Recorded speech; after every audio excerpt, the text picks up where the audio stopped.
Hello and welcome to Fergie's Gun podcast. My name is Nathan and I'm joined as always by my good friend Ahmad. Hi Nathan, how are you? I'm good, thank you. We've had a kind of self-imposed international break ourselves from podcasting. It's been over a week since we did the last one. It wasn't intentional. I had a little go on COVID or flu, whatever it was. So took me out of the game. But I'm back quicker than Luke Shaw is whenever he's injured or has some sort of ailment. So we have got that. Has anything happened in the meantime? I don't think there's been much Manchester United news, has there? No, nothing really. Yeah, as I always say, like there's not one day that goes by without something happening at that club. So It's a lot of things happen, to be honest.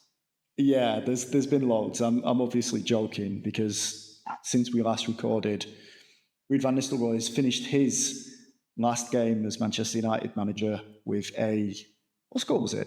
Was it 3-0? 3-0. 3-0. I was close. I said it might be. Did I say it was 3-0 or 4-0? I predicted. I think you said 3-1. 3-1. I did. So correct on the goals, but we didn't concede. It was a perfect send-off for Ruud van Nistelrooy in what it actually proved to be his last game as Manchester United interim manager and also his last game as an employee of Manchester United because he is now gone. Ruben Amorim came in, didn't fancy keeping him on, and he's off. How do you feel about Van Nistelrooy leaving? Because I'll be honest, when I saw him giving the a round of applause to the Stretford end while he was leaving after that game, it did feel like it was done. Even though it took a few days later, it did feel like he was saying goodbye. Yeah, I think we kind of expected that to happen, although we didn't want to admit it. We always had this hope that there would be a way for him to stay on in some sort of capacity at the club. But I think, we also discussed it on a previous podcast. We also said that we can see the reason why he wouldn't stay, like the pros of him leaving. And I guess, Ruben Amorim also saw that and he chose not to keep him on. But let's hope it's for the best. I think it's best for both sides, to be honest, because I think even though it was a short period of time and maybe not the toughest fixtures, but I think Ruud proved that he can actually be a good manager. So he deserves an opportunity at another club as a manager, so he can actually show people what he can do. I think one of the interesting things is that he's managed to create a nice environment for Ruben Amorim to come into because the mood was on the floor after Erik ten Hag. He'd lost the dressing room, so to speak. I know people keep coming out and saying that he still had friends in there and allies within the group, but I don't believe that. I don't believe that was true. I think that was some sort of PR spin because you look at the way Ruud left and the way that United players were posting about him. Like, I think Casemiro posted something. I think Diallo posted something. Like, those accounts were silent when Ten Hag left. It wasn't like they were rushing to Instagram to say, "Oh, boss, thanks for everything." There were a few. I'll give them that, but it seemed like Van Nistelrooy managed to unite the dressing room, which is great. And as the old saying goes, even though it would have been nice for him to stick around, a new broom sweeps clean. So getting Ruben Amorim in and his new team of assistants, you need a fresh start. And it was always he's got a perfect opportunity now to do everything his way without none of the ghosts of the past haunting Carrington. It's him. It's his era. It's up to him how this team, manages to form themselves now. He got his visa. I think it was yesterday. We're recording on the Tuesday. I think his visa was was confirmed on Monday, the 18th, Peter Schmeichel's birthday. Also my birthday as well. But I didn't. I think I didn't tell you your birthday, right? Yeah, it's fun. The more important news is Amorim got his visa. That was the more important news. To be honest, I'm the kind of person that forgets my own birthday. So yeah, well, like happy belated birthday. And thank you. I wasn't fishing at all, but I'll take it. I mean, it sounded like you were, to be honest. You see it written all over my face. The older you get, apart from socks, it's compliments. So that's it. That's all you get in life. So he got his work visa, and he immediately brought in his coaches. They had their first training session yesterday, and again, Casemiro, Rashford, top training session posting on Instagram.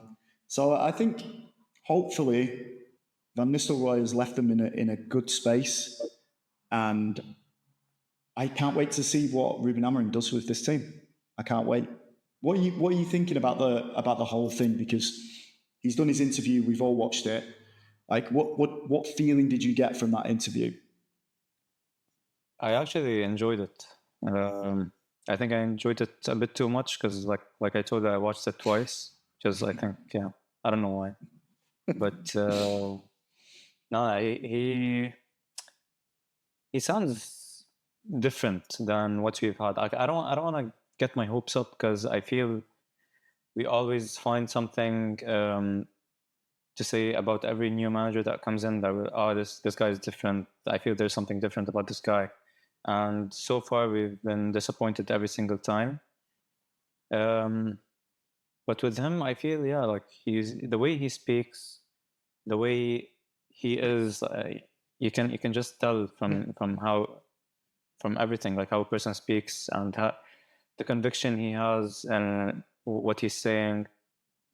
I can see why many top clubs were after him, and I can see why Ineos chose to pay the money for him mid-season, go through all that trouble, all that mess. Like I enjoyed it. He sounds like someone who knows what he wants, and more importantly, he can communicate that to his players, which I think we have missed with Ten Hag.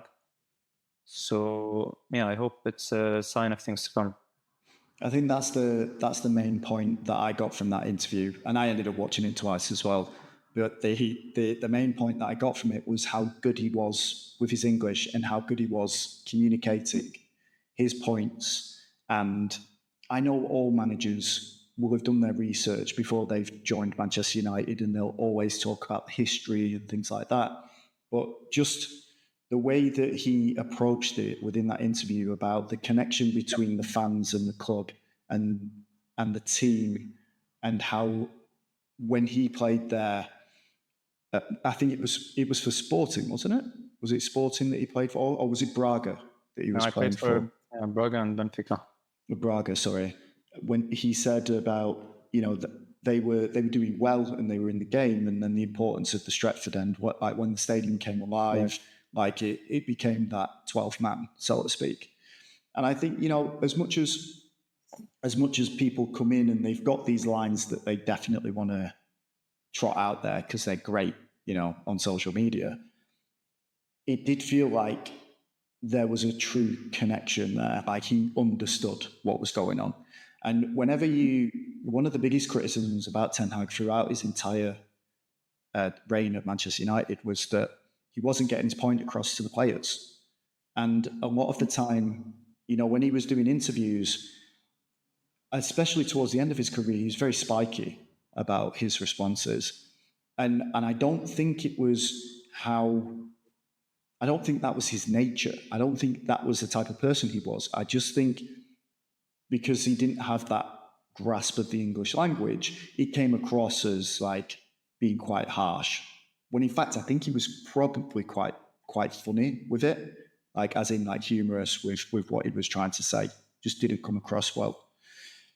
But the Amorim thing, the best part about that interview was when he talked about what he wants to do for this season and how it's like it's creating the, what was it that he said? It was the most important part of what he was going to build wasn't like 4-3-3 or 3-4-3. It was the finding the characters that could represent the identity and finding the characters and the personalities within the squad, youth and the current team that could continue that and know what it feels like to wear the badge. And, you know, all these little sound bites are perfect. If they'd have come out of someone else's mouth, I might have felt a little bit like, yeah, okay, you know, we get it. You're giving us a little pat on the back as Manchester United fans. But again, I'm willing to let myself love another manager and be hurt again. But I hope we're just not talking about him exiting in another 2 years' time.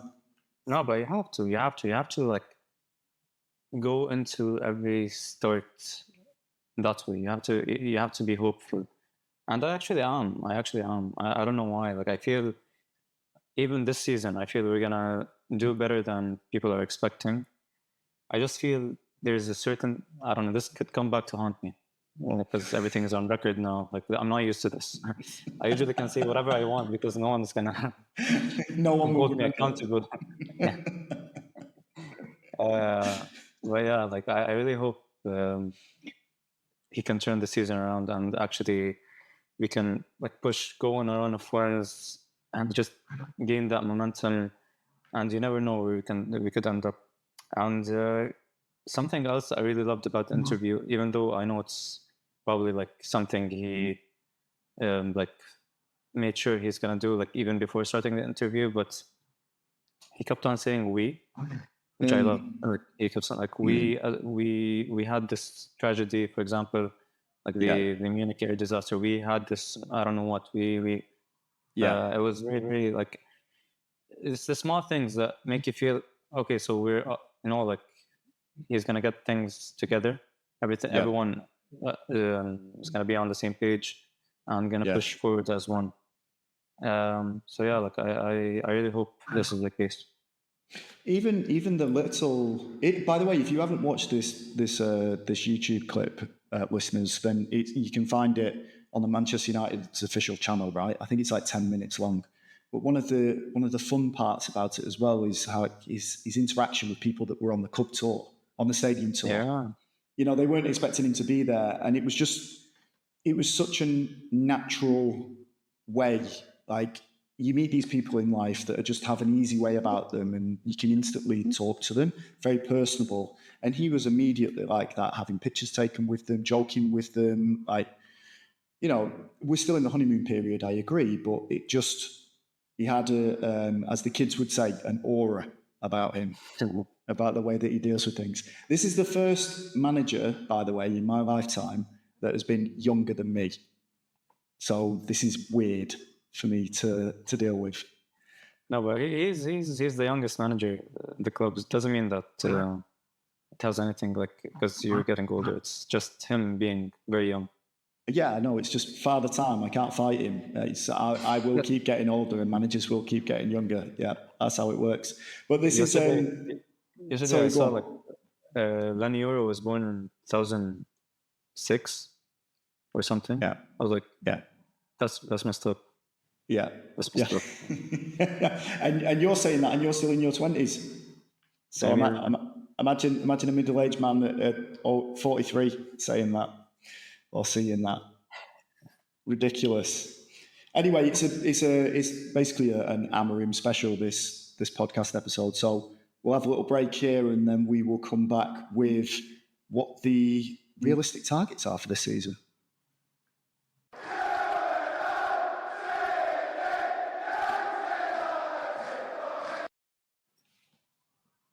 Okay then, you kind of touched on it in the previous part about finishing strong this season. I know we're only partway through it, but what do you think Ineos have set Amorim as the target? Not Ineos, it's Manchester United. What do you think the club have set his targets as a manager coming in like partway through the season? Because we're languishing are we in 13th, 12th? Yeah, something like that. But it's tight between Exactly. there and like fourth or third. No, fourth or And fifth. third, yeah. Third, yeah. And third. Okay, so it's really tight. However, I'm sure they want to be realistic. So what do you think they've set for him? Personally, I think they didn't set like a target as to you have to finish, for example, we have to finish fourth or something. I think the main targets that they set out for this season for now is just getting the team to perform, showing a style of play, for example, an identity,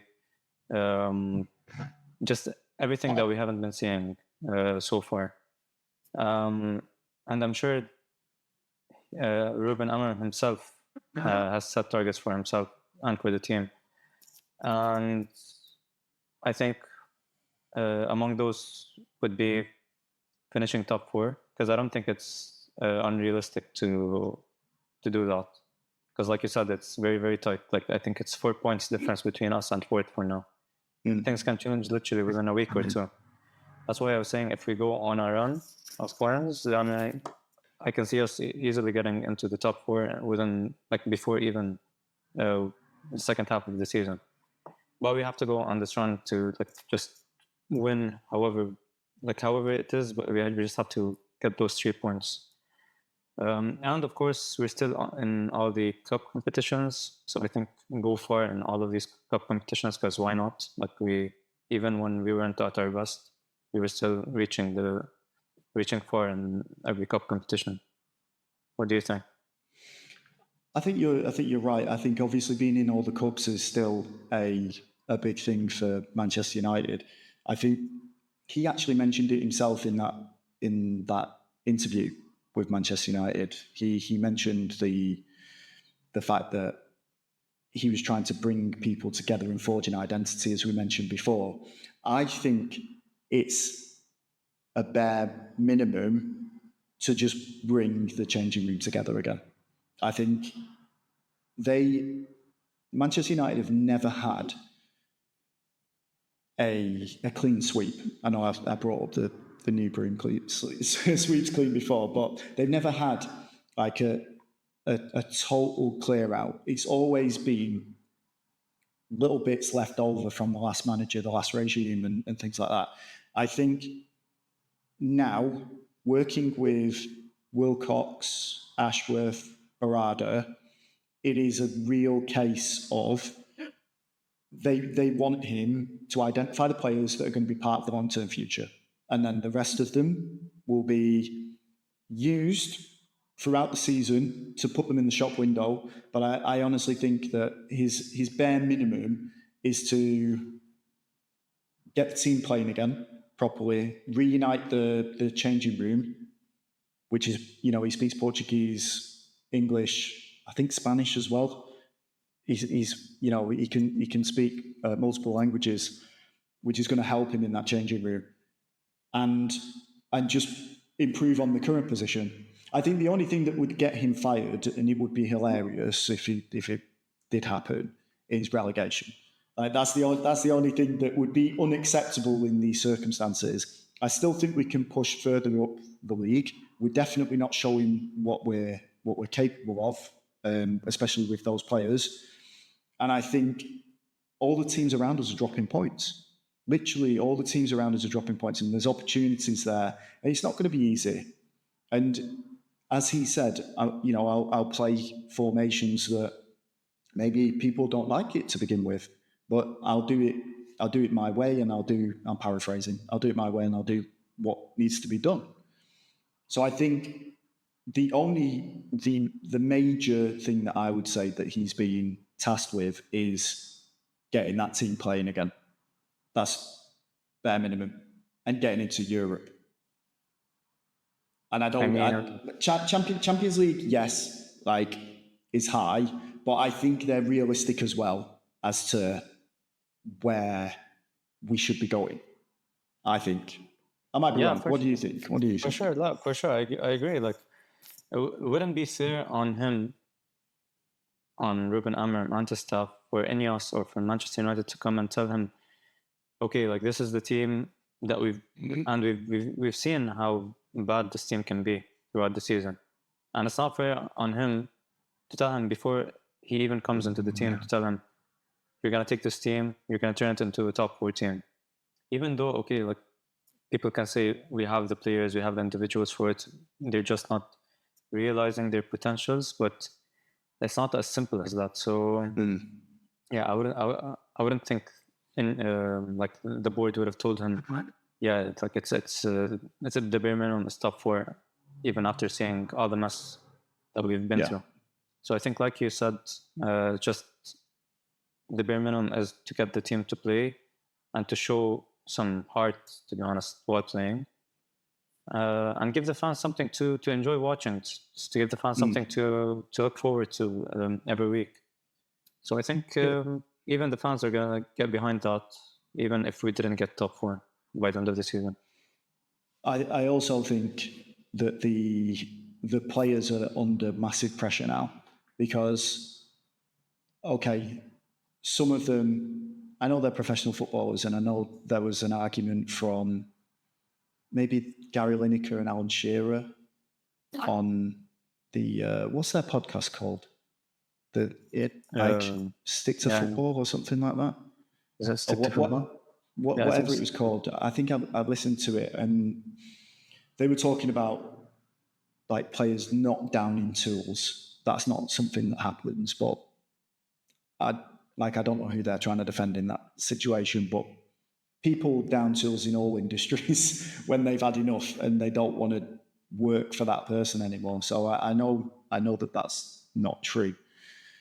So those players have now got Ten Hag out of the way. He's gone. He's like literally the problem that they had previously has disappeared. There's always going to be problems with the new manager. Not everyone's going to get on with him perfectly, but the big thing is that they have to prove that they're on board with this project now. It's not a case of we'll wait it out until a new manager comes in because we don't like the way that he plays. This is that trio at the top, plus Jim Ratcliffe, plus Amorim and his new team.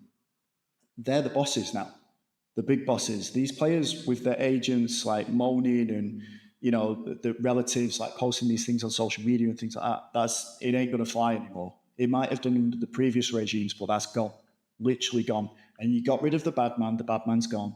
Now you've got to start performing, and there's literally no excuses. If you can't follow the instructions of 2 managers, or 3 or 4, some of them that's been in the squad, if you can't follow the instructions of the new man in charge, the problem is you. It's not the person that's coming in. So I feel like there's a lot of them that really are this season playing for their future, which would lead nicely to the next section, which we're about to talk about, the squad.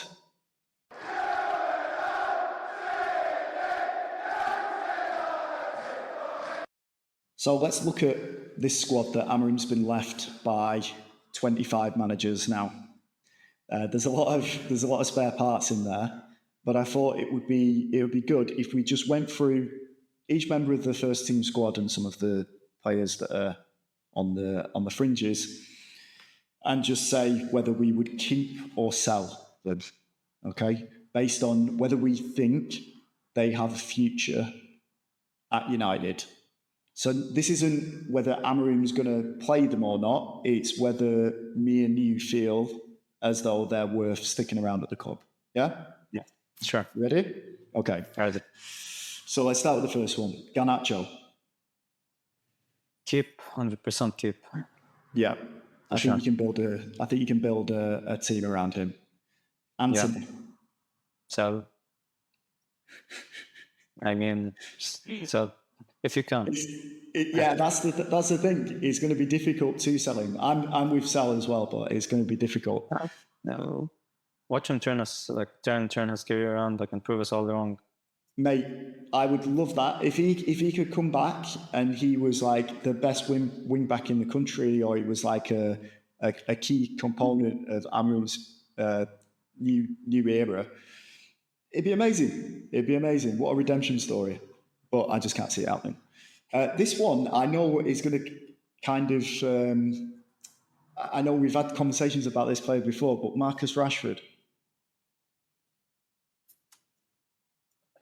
I don't know. Like, I think Rashford is one of those players that has the next 6 months to prove that he should stay or not. But for you, sir?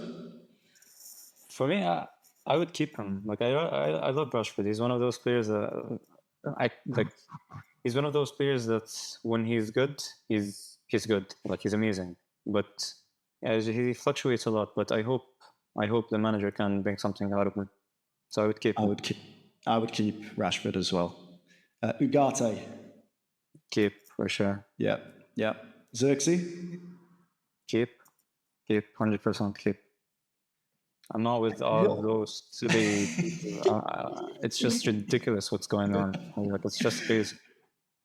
This is the modern day football fan, mate. They sit there and they have knee jerk reactions about whether a player's good or not. It's messed up. That's it. But I'd keep Xerxes. I'm excited about him. Yoro. Keep. Yeah. 100%.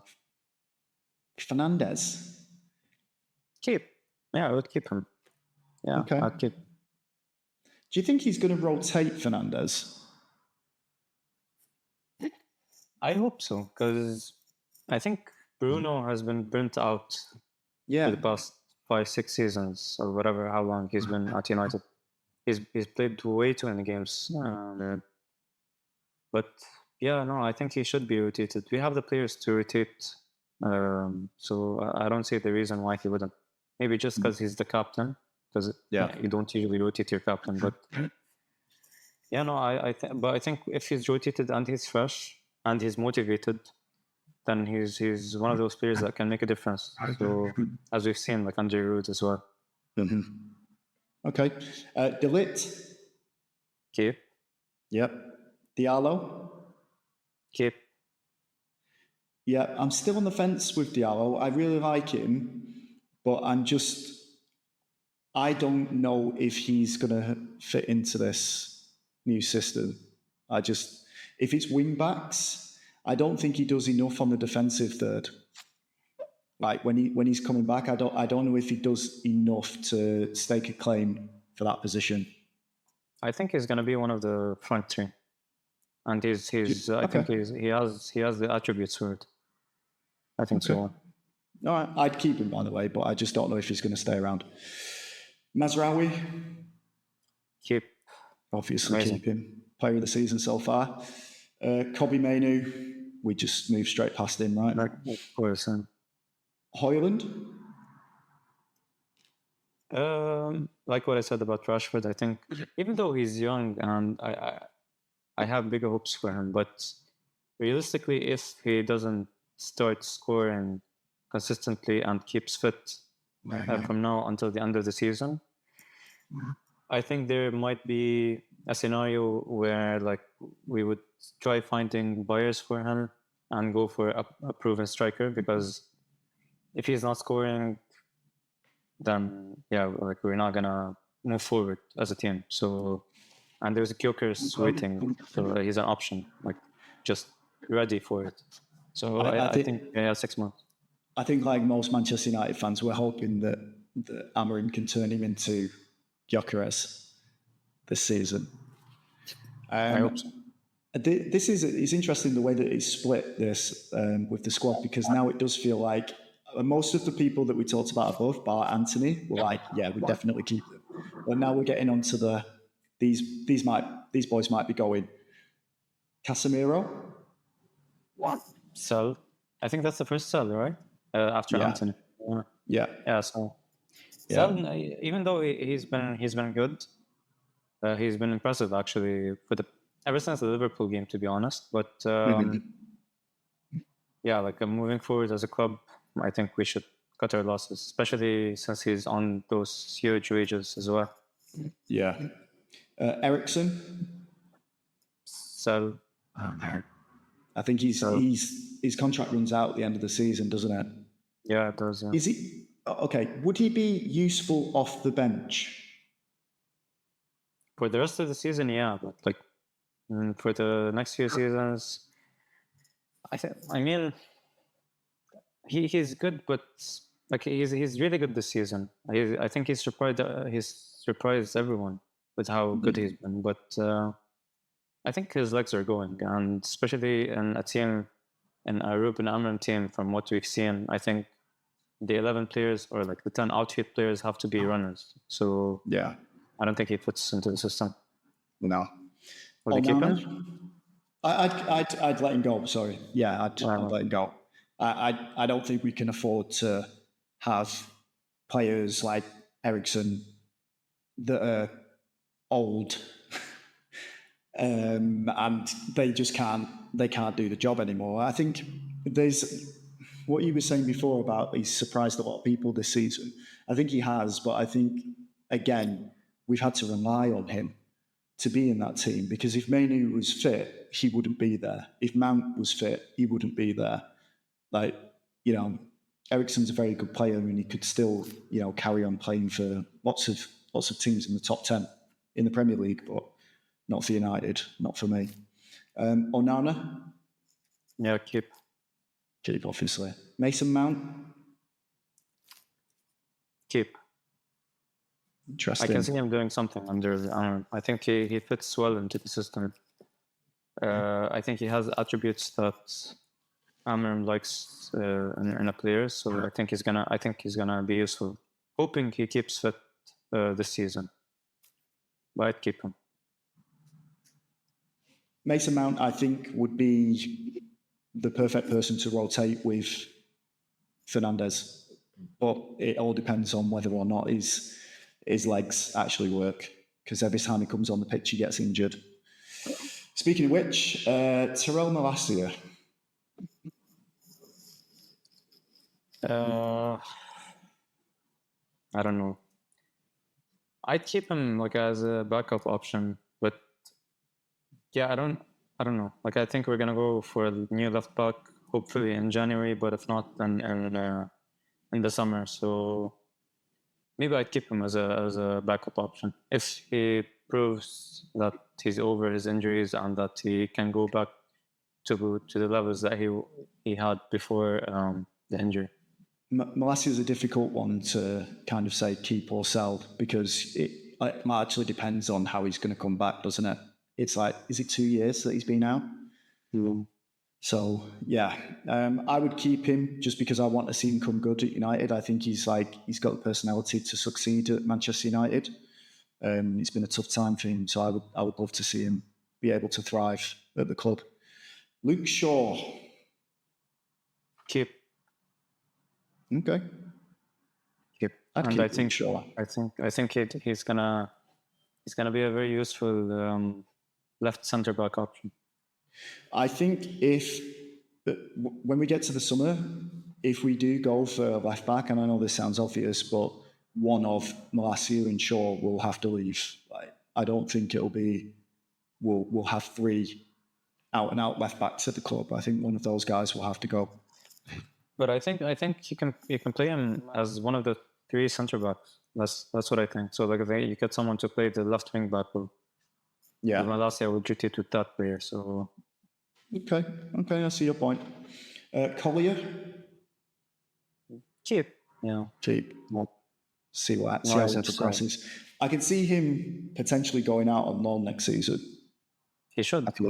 Yeah, I think he needs a bit more experience. I really like him. He's a good player, but I'd definitely keep him. Harry Maguire?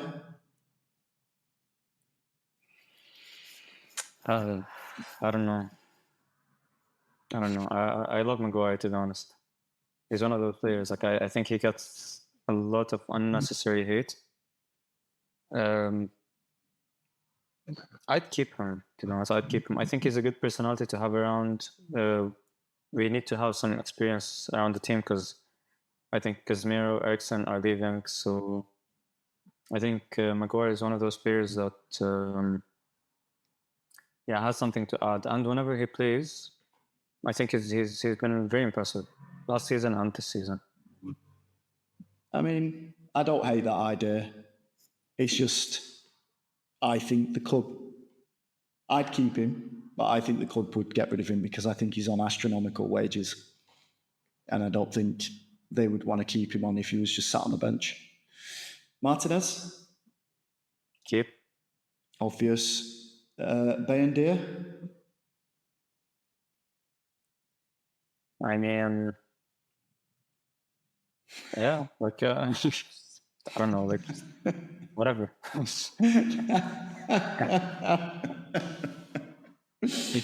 Damo. Keep. Yeah. Whoa. I don't know.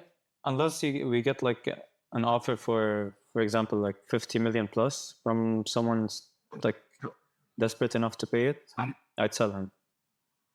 I would sell him simply because it depends how he performs underneath the new management. It depends how he performs under the new management, because right now the way that he's been playing this season, he's been trying to cost us a goal every game. And I don't think when you're aiming to be the top level again, you can't afford to have players like that you carry along. So he's one of those players that he's a good cheerleader for the squad, but at the same time, I think there's better options out there. I would sell, as controversial as that is. Johnny Evans. Keep. If you can play for another season, then I'd keep him. I think. See, okay. If he was to keep one out of Maguire or Evans for the same thing that you just mentioned before about that personality and the experience of being around the club, which one of those two would you keep and which one would you sell? I'd keep Evans based on the fact that you can get some money back for Maguire and you'd shave off a bigger sum of wages of the wage bill. So yeah, I'd keep Evans. I think Evans out of the two of them, I would keep him. Just because I think he can do that same job that Harry Maguire can do, even though he's older, and he can play out at left back if need be. Obviously, he won't be able to do that forever, but if it's a choice between those two, I'm keeping Evans. Lindelof, your favourite? Sell, just sell. He's injured again. Yeah, I know. I'd sell Lindelof. Like, I don't mind him. He's just become like this very vanilla player at Manchester United. I remember when he came in and it was like, we was looking towards getting this amazing Swedish centre-back who was like a mix of Vidic and Ferdinand, and that didn't quite happen. So, unfortunate. These ones, Tom Heaton's the last one on the list. But I guess Tom Heaton's Tom Heaton, right? Yeah, keep him. I was watching a YouTube video the other day. They were asking United players who were the funniest players to have around the dressing room. Everyone said Evans and Heaton. So I'd keep them for the banter. For the banter, for the vibes. The only other ones that were on this list were, and it's unfair to kind of talk about them, is Harry Amas, Ethan Wheatley, Dan Gore, Habib Oguneye. I don't even know who he is, and that's bad from me. Jace Fitzgerald, who I know from the youth team, and Jack Fletcher, which is one of Darren Fletcher's kids. So it's unfair to kind of say that for any of them. Definitely didn't miss anyone out, but I think if you're listening, Ruben, there you go. We've sorted out your keep and sell for next season.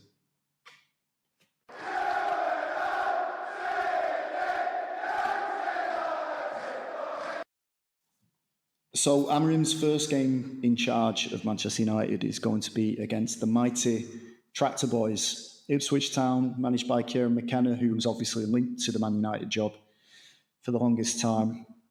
How do you see that going? I'm really looking forward to the game. I'm really excited. It's a mix between not watching United for the past 2 weeks because of the international break and it being Amorim's first game in charge. So yeah, I'm just really looking forward to it. Because they've been doing okay recently, Ipswich as well, haven't they? They got a result against Spurs. Did they beat Spurs? Yeah, they beat Spurs at Spurs Stadium. So Oh yeah, White Hart Lane, dressed in pink. I mean, it was it's Tottenham, so like it's not that impressive, to be honest. It always happens. Well, they beat us though. That's the thing. They went and they hammered us. Was it 4-0, 5-0? 3. It could be a cricket score. Just can't remember. Got to erase those out of my head. But you were talking about the training video in between sections earlier, and Amorim's obviously taking his training now. What did you see from those training sessions? Did it give us any flavours to what we could expect from the game on Saturday? Yeah, actually, it was a very interesting video. So he was playing 3-4-3, exactly like 3-4-3. I think he was trying to just implement his ideas onto the team. He was playing Evans, Euro, and Luke Shaw as the 3 centre backs, Malacia and Anthony as the wing backs, Kobe and Casemiro as the 2 midfielders, and up top Rashford was a striker, Mount on the left, Diallo on the right. So I think it's a sign of things to come, I feel. Of course, many players are still away with their international teams, but I think that mainly that's going to be the shape we're going to go for, and maybe we're going to see most of those players that I just mentioned starting against Ipswich on Sunday. It was interesting to see because he kept on insisting them, for example, for the ball to stay in the middle for the longest period of time before switching the ball out to one of the wing backs. Okay. Yeah, so like they keep playing between the midfielders and the central defenders, and then when there's a chance, they just play the ball over the top to, for example, Malacia or Anthony, and then like from there they create chances. And he kept on coaching Kobe Maino. There were some clips of him like individually just speaking to him, showing Kobe like what body shape he should be in when receiving the ball, so that he can give himself options, for example, to play the ball out to Malacia, for example, or back to Evans or to Euro. So it's interesting to see these things. We don't usually see these things, and I'm sure like these things were happening under Ten Hag as well, but we haven't seen them. And it's very easy to just get excited and thinking this is something new and this wasn't happening before, but I'm sure it was. But I still feel like it's just feels different for some reason. I don't know. I hope it is. The interesting thing about the squad as well is that we've got pretty much everyone back, bar like 1 or 2 players. I think everyone's back in training, not match fit, but everyone I think is back in training that should be back in training. I think Mount's back on the pitch, Yolo's back on the pitch, Malacia obviously played a game with the 21s the other night. Shaw's back, as you just mentioned. Is it Maguire that's the only one? I think there's only like 1 player that was still out, and I can't remember who it was, but yeah. Oh, is Collier out? No. Yeah, it's Maguire and Collier. Yeah. Right. Okay. Well, that's good. He's not going to play the players that are only half fit. I don't even know if Yoro will play any minutes at the weekend, but I'd love to see him get on. Haven't seen him since Rangers. Unreal. Unreal. He's like a brand new signing, I think. Yeah. It's going to be good.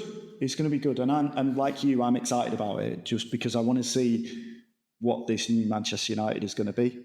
I want to see what type of philosophy he wants to play with. Is it going to be creative?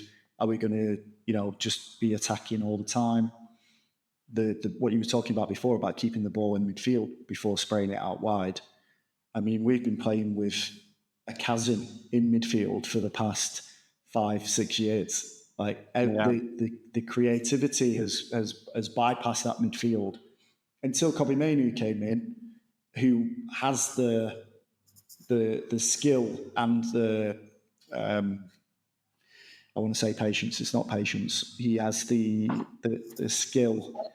And what's the word I'm looking for? Temperament? Not temperament. No. Awareness, I guess, is probably a good one. You know, like you see a lot of players when they're under pressure, you know, and they're like, whoa, kick it away.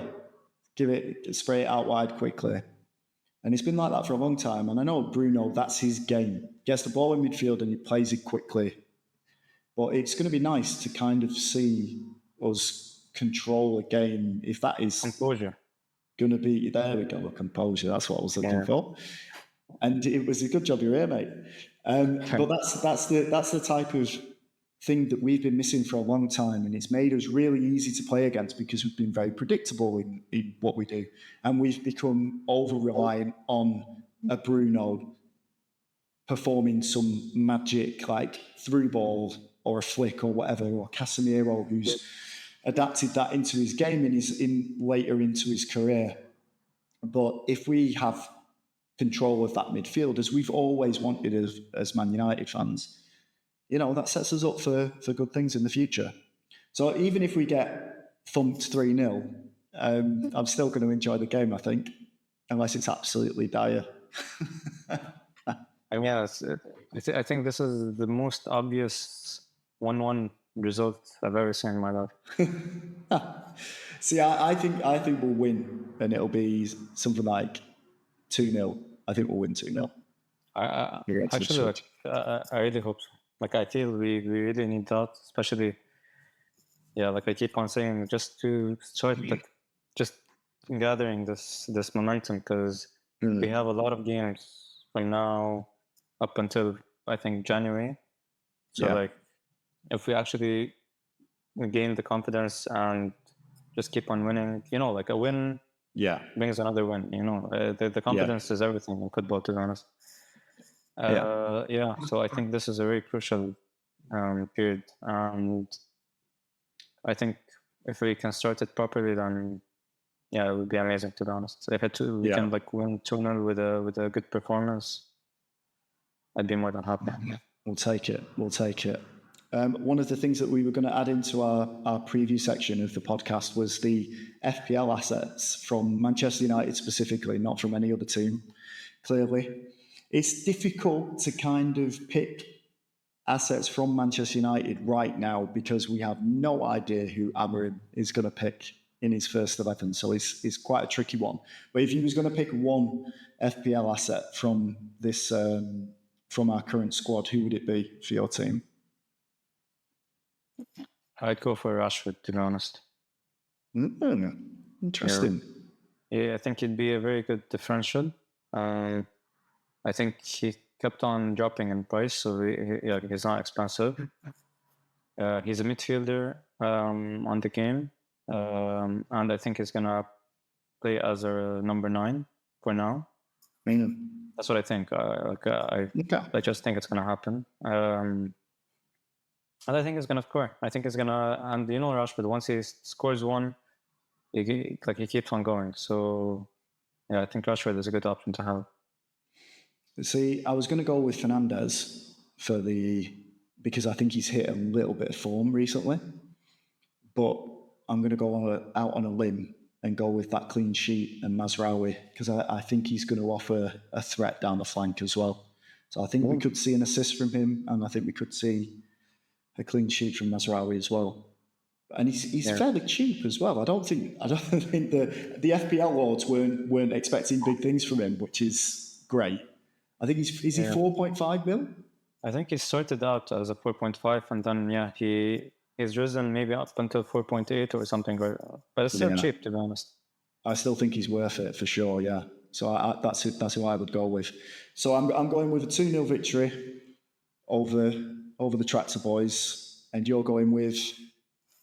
Let's go for 3-1. 3-1. I'm not even going to guess the formation or the players that he'll play because I think it's all up in the air right now. I mean, I feel it's going to be a bit like fairly obvious.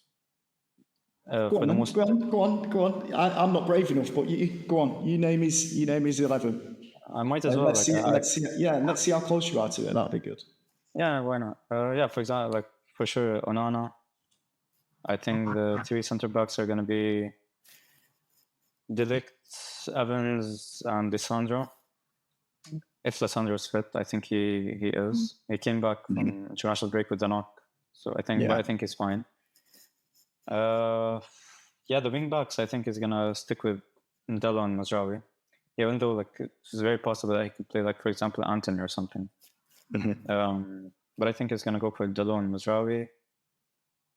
Midfielder is,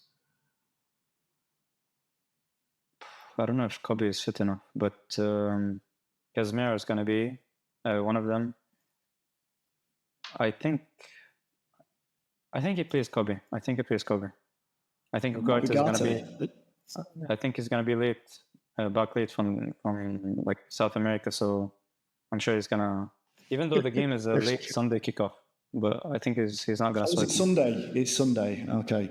Ugarte scored a 106th minute winner for Uruguay over Colombia the other day. Adding goals to his game, just what we need.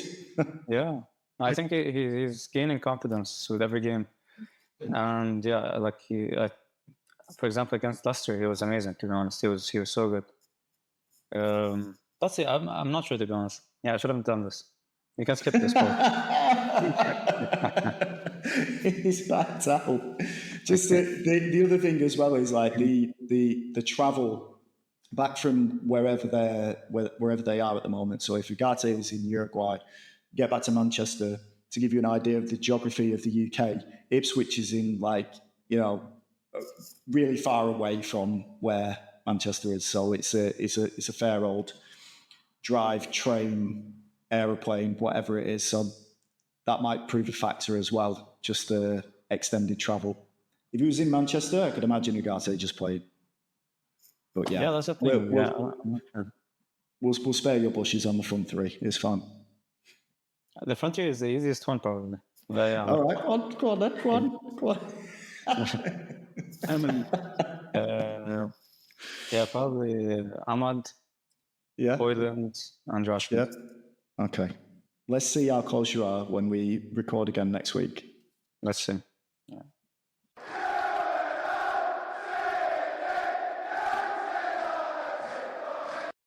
Right. That's it. End of another podcast. Thanks for listening as always. Worth a little point out here that the Twitter account has basically been put on long-term hiatus because there's no interaction, there's no engagement there. I refuse to pay the $5 or whatever it is to just create artificial followers or whatever. So we have migrated to Blue Sky, where we have a whopping 24 followers, which is, I think, 20 more than what we had on Twitter in about 2 months of posting on that. And it's good though, because Blue Sky, have you been using it, by the way? Have you been looking at Blue Sky? Yeah. It's like old school Twitter, so it's fun. Yeah, I joined it on my personal account last year when Twitter made those changes where it was like you can't even see your friends' posts anymore. It's like, sporadic, what you actually saw within there. And the one thing that I was looking for was like, Manchester United accounts to follow, but it was pretty dead. There was lots of people there, but it was pretty dead for that type of stuff. And then this week, there's just been a huge increase in football Twitter has migrated over. So the Athletic are there now. I think David Ornstein's got an account there. A lot of the Guardian football writers are on there as well. I think the Athletic and the New York Times are moving there. So it's nice, and all the old people that we used to follow, or that I used to follow on Twitter, that left because it became this cesspit. They've all turned up on Blue Sky, so it's nice. It does feel like the early days of Twitter, but as soon as the mouth breathers enter the fray and come in with their argumentative binary decisions on everything and anything, It won't be fun anymore, but I'll just enjoy it while it lasts. So if you do want to follow us, it is fergiesgumpod.bluesky.social, I think. Yeah. Just search for Fergie's Gum Pod and you'll find us, which is where we'll be doing all of our pods from now on. Anyway, thanks for listening, and we shall speak to you again next week.